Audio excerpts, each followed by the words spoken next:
Time travel की एक ऐसी अद्भुत कहानी जिसको सुनकर आप हैरान रह जाने वाले हो। दोस्तों, हम सभी ने बचपन में कोई ना कोई साइंस एक्सपेरिमेंट तो जरूर किया होता है। फिर चाहे वो बैटरी और वायर के कनेक्शंस जोड़कर बल्ब जलाना हो, जिसे देखकर आपके पेरेंट्स आपको आइंस्टाइन समझ बैठे थे, या फिर कॉपर के वायर से इलेक्ट्रोमैग्नेटिक ट्रेन चलाने की नाकाम कोशिश। पर जरा सोचो कि इलेक्ट्रिक वायर से खेलते खेलते कोई ऐसा कनेक्शन बैठ जाए जो टाइम मशीन का इन्वेंशन कर दे और फिर आप उसमें बैठकर ऐसे गायब हो जाओ कि आपकी लाश 50 साल पहले के टाइम में मिले।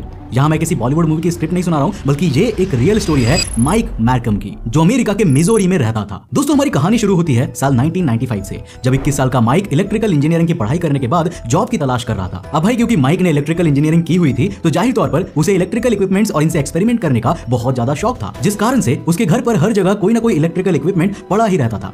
माइक कई जगहों पर काम की तलाश करता है, पर कोई भी अच्छी जॉब उसे नहीं मिलती है। अब ऐसे में ना अपना माइक घर पर ही एक्सपेरिमेंट्स करने लग जाता है, ये सोचकर कि शायद एक दिन वो कुछ ऐसा बना लेगा जो दुनिया को हैरान कर देगा। अब देखो, ये सब सुनने के बाद माइक आपको थोड़ा साइको लग रहा होगा, पर रियलिटी में शायद ऐसा नहीं था। अब माइक काफी इंटेलिजेंट बंदा था, पर एक पुअर फैमिली बैकग्राउंड से आने के कारण उसके पास अपने एक्सपेरिमेंट्स को फंड करने के लिए पैसे नहीं थे। इनफैक्ट अपनी इलेक्ट्रिकल इंजीनियरिंग की पढ़ाई भी उसने काफी मुश्किल से की थी। खैर, साल 1995 में माइक अपने घर में जेकॉब्स लैडर नाम के एक डिवाइस पर वर्क कर रहा था। दरअसल दोस्तों, बाइबल की बुक ऑफ जेनेसिस में जेकॉब नाम का एक कैरेक्टर होता है जो सपने में एक ऐसी सीढ़ी देखता है जो स्वर्ग तक जाती थी। अब इसे ही जेकॉब्स लैडर कहा गया है। अब ये एक ऐसा डिवाइस होता है ना, जिसे चलते हुए आपने छू लिया तो आपको भी स्वर्ग की सीढ़ी दिख जाने वाली है। जोक सपाट, ये डिवाइस हाई वोल्टेज और हाई फ्रीक्वेंसी पावर सप्लाई का इस्तेमाल करके एक ट्रैवलिंग आर्क को क्रिएट करता है। कठिन लग रहा है ना? चलो इसे थोड़ा और सिंपल कर देते हैं। देखो, ये बेसिकली दो कंडक्टिंग वायर्स होते हैं जो वी शेप में लगे हुए होते हैं। अब ये नीचे की तरफ से ट्रांसफार्मर से कनेक्टेड होते हैं जो हाई पोटेंशियल डिफरेंस को क्रिएट करता है और इलेक्ट्रॉन्स एक दूसरे को रिपेल करने के चक्कर में एक वायर से दूसरे वायर में जंप लगाने लगते हैं। अब ऐसे हमें दोनों वायर्स के बीच इलेक्ट्रिसिटी का एक आर्क नजर आता है जो कि आसपास के एयर को आयोनाइज्ड कर देता है। इतने हाई वोल्टेज के कारण यहाँ काफी ज्यादा हीट भी प्रोड्यूस होती है जो आयोनाइज्ड एयर को ऊपर की ओर ले जाती है और हमें ऐसा लगता है जैसे ये हाई वोल्टेज आर्क स्वर्ग की सीढ़ी चढ़ रहा है, और तभी तो इसे जेकब्स लैडर नाम दिया गया है। अब यहाँ पर इंटरेस्टिंग चीज ये है कि हमारा आर्क वायर्स में उस जगह से बना हुआ शुरू होता है जहाँ रेजिस्टेंस सबसे कम होता है और वहां तक ट्रैवल करता हुआ जाता है जहाँ रेजिस्टेंस हाईएस्ट होता है। अब माइक का ध्यान उस आयोनाइज्ड एयर पर जाता है जो हीट होने के कारण ऊपर की ओर उठ रही थी। वो मॉडिफाइड कॉम्पैक्ट डिस्क लेजर लेता है और उसको जेकब्स लैडर के सर्किट के टर्मिनल की ओर पॉइंट करता है, जिससे वो एयर रेजिस्टेंस को कम कर पाए और उसे एक कंटिन्यूअस आर्क मिले। अब इस प्रोसेस के दौरान ना उसे एक हीट मार्क दिखता है जो सर्कुलर शेप का था और उसे देखकर वो क्यूरियोसिटी में कुछ ज्यादा ही खो जाता है। अब माइक उस सर्कुलर हीट मार्क वाली जगह पर एक शीट मेटल स्क्रू रखता है और पूरे एक्सपेरिमेंट को फिर से रिपीट करता है। अब देखो, माइक मार्कम की माने तो ऐसा करने पर वो स्क्रू एक पल के लिए गायब हो जाता है और दूसरे ही पल अपनी ओरिजिनल जगह से कुछ फीट दूर मिलता है। मतलब उस एक पल में स्क्रू ने टाइम ट्रैवल किया था। अब ये देखकर माइक के दिमाग में टाइम मशीन बनाने का आइडिया जन्म लेता है, जिसमें बैठकर वो फ्यूचर में जाना चाहता था और लॉटरी की टिकट का नंबर जानकर वापस आना चाहता था, जिससे कि वो लॉटरी जीत जाए और उस पैसों से वो अपने एक्सपेरिमेंट्स को कंटिन्यू कर पाए। पर अपने एक्सपेरिमेंट्स के दौरान माइक एक प्रॉब्लम को कॉन्स्टेंटली फेस कर रहा था और वो थी कॉम्पैक्ट डिस्क लेजर का बार बार जल जाना। माइक को हाई वोल्टेज इलेक्ट्रिसिटी और साथ ही बड़े और पावरफुल ट्रांसफार्मर्स की जरूरत थी एंड ऑब्वियसली उसका वो छोटा सा सेटअप सिर्फ एक स्क्रू को ही टाइम ट्रैवल करा सकता था,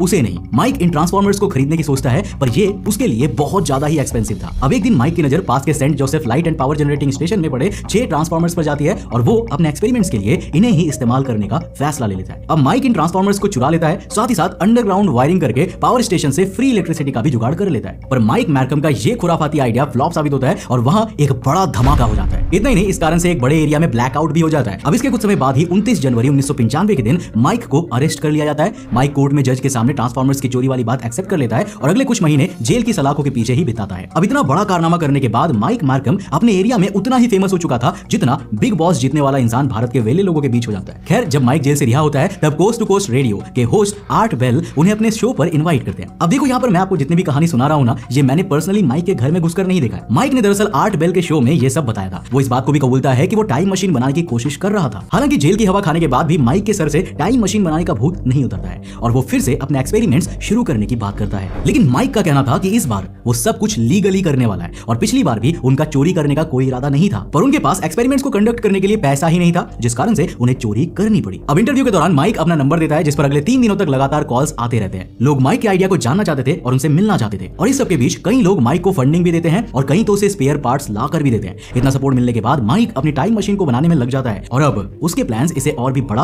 और पावरफुल बनाने का था। जो टाइम मशीन पहले कुछ किलोवाट्स इलेक्ट्रिसिटी पर चलने वाली थी ना, अब उसकी डिमांड 3 मेगावाट्स की हो चुकी थी। अब इसके करीब 1 साल बाद यानी कि साल 1996 में आर्ट बेल एक बार फिर माइक मैरकम को अपने शो पर इनवाइट करते हैं और उनसे टाइम मशीन के प्रोग्रेस के बारे में जानते हैं। माइक उन्हें बताता है कि वो टाइम मशीन बनाने से सिर्फ 30 दिन दूर है, मतलब अगले करीब 1 महीने में उनकी टाइम मशीन रेडी हो जाने वाली है और ये इतनी बड़ी होगी जिसमें एक पूरा का पूरा इंसान भी ट्रैवल कर सकता है। एंड ऑब्वियसली वो इंसान खुद माइक होने वाला था। अब देखो माइक की माने ना तो उन्होंने टाइम मशीन बनाने के लिए काफी एक्सपेरिमेंट्स कंडक्ट किए थे, जिनमें से कुछ एक्सपेरिमेंट्स में हैमस्टर्स और गिनी पिग्स भी शामिल थे। उन्होंने करीब 200 ऑब्जेक्ट्स पर ये एक्सपेरिमेंट्स किए, जिनमें हर बार ऑब्जेक्ट्स अचानक से गायब हो गए और फिर कुछ समय बाद अपनी ओरिजिनल जगह से कुछ दूरी पर अपीयर हुए। इनफैक्ट माइक का तो ये भी दावा था कि वो खुद एक बार टाइम ट्रैवल कर चुका है। अब इस दौरान वो समय में 2 साल 2 महीने आगे गया था और अपने घर से 800 माइल्स दूर अपीयर हुआ था और बाद में वो एज यूजुअल वापस आ गया था। अब शो के लास्ट में माइक ऑडियंस को अपने घर का एड्रेस भी बताता है। अब इसके पीछे उसकी इंटेंशंस ये थी ना कि जब वो टाइम ट्रैवल करके वापस आए और लॉटरी जीतकर ढेर सारा पैसा कमा ले तो लोग उनके आलीशान घर और अमीरी को देख सके और उन्हें विश्वास हो जाए कि माइक मैरकम ने सच में टाइम ट्रैवल किया था। माइक ये भी कहते हैं कि वो अपने साथ अपना फोन भी लेने वाला है। इस शो के कुछ दिनों बाद ही साल 1997 में माइक मैरकम अनाउंस करते हैं कि वो टाइम ट्रैवल करने जा रहे हैं और फिर एक दिन वो अचानक से गायब हो जाते हैं। अब करीब 27 साल बीत जाने के बाद भी आज तक माइक मैरकम का कोई भी सुराग नहीं मिला है और ये केस एक बहुत बड़ी मिस्ट्री बनकर रह गई है। लेकिन असल मिस्ट्री तो अभी बाकी है मेरे दोस्त।